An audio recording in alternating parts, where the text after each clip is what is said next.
Hi, welcome to AmmoSmith.com. Today I want to introduce you to my CSP-2 Mega Mite swaging press. And I'm going to show you what it does and what we're going to be doing with it. But first, I need to kind of pan the camera around because this thing is a lot bigger than I thought it was. So here we go. This is the top of the press. As we pan down, we see this thing takes up a lot of space. The press weighs about 70 pounds and just a little bit more with the dies and everything in it. So just for comparisons, I want to reposition the camera and show you what this looks like as compared to my RCBS rock chucker press. Alright, this is about as far back as I can get with my camera, and this is the Mega Mite press, the CSP-2 from Corbin, and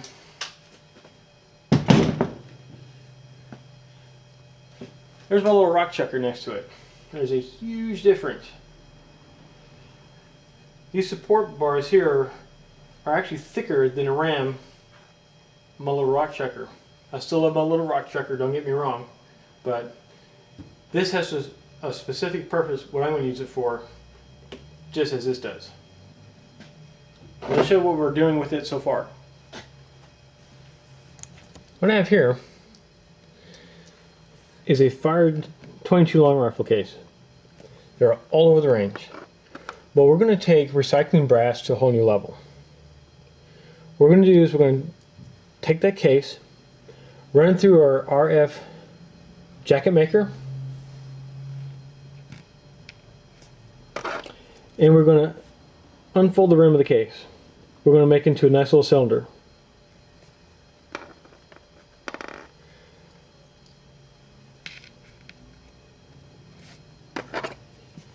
Here's another one that's been cleaned up. I put it through my tumbler for about an hour. Had about, I don't know, 2,000 of them in there. And eventually what we're going to do is we'll make jacketed bullets out of them. And the nice thing is, we're basically going to make them for free.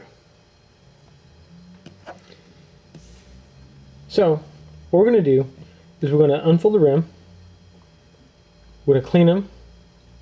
Eventually we're going to seat the core and put an O-jab and a point on it, and we're going to make bullets from weights from 40 grains all the way up to 75 and 80 grains. Right now I'm still waiting on the dies to be finished, so I went ahead and asked Corbin to send me the equipment that he had ready so I can go ahead and start getting used to the equipment. I want to show you a couple things though which are quite interesting. Here's a 22 short case that I straightened out. Oops, there you go. And here is a CCI Stinger case. Let me move the Stinger case next to the long rifle here. It's a little bit taller. And the 22 short case is a lot smaller. So what I'm going to be able to do, with the 22 short case, I can make bullets of about 40 to 45 grains. The standard 22 long rifle case, I'll probably make them up to 55 and 60 grains. In the Stinger case, I'll be able to make them as heavy as 65 to 70 grains. And what I'll eventually do is take the 22 Magnum case, which I have a couple samples of, and I'll be able to cut them to length and make them up to 80 grains. The 22 long rifle cases are nice because they're everywhere in the range. Nobody picks them up. Also, Corbin sells the same swaging setup, but they can fit into a reloading press. Now there's reasons why we didn't go with just a standard reloading press setup. We'll get into that in a second. What's interesting about this press is it has two modes.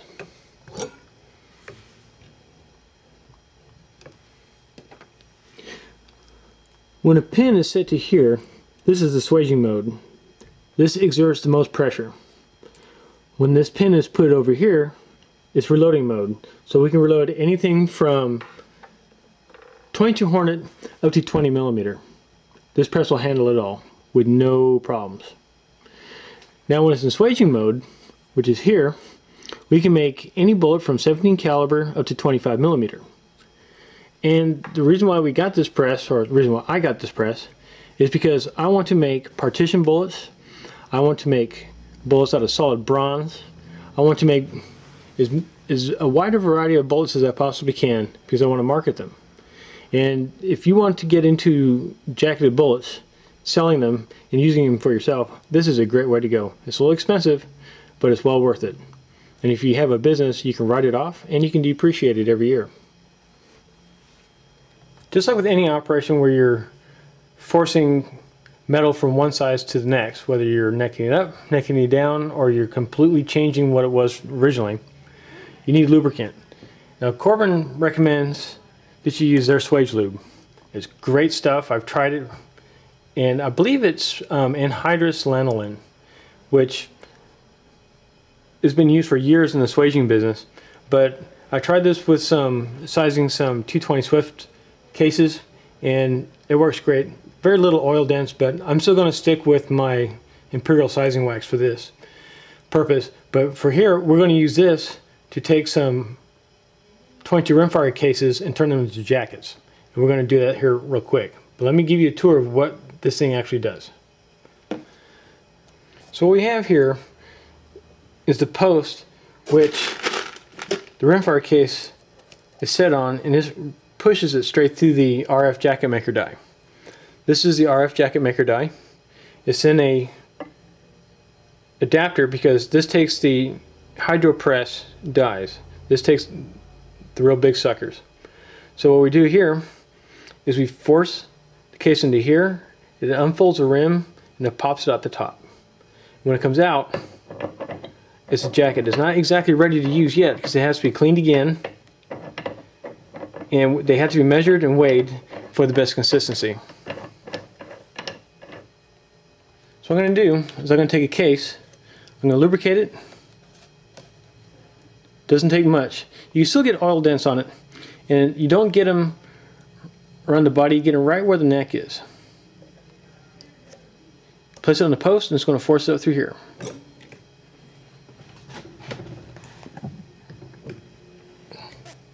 Just that easy.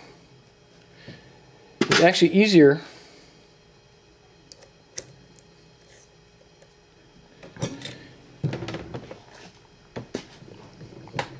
the full-length sizing a 357 in a carbide die. So now we got two cases. I'm going to pan out so you can see it in action. I'm going to show you what the process actually looks like from front to finish. Okay, now you're going to see the rimfire case come up through the top of the die.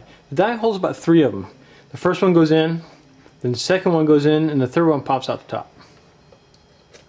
So here we go.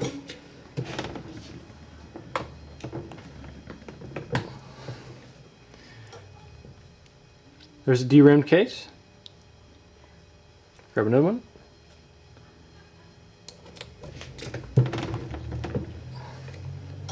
And you'll notice a difference from case to case.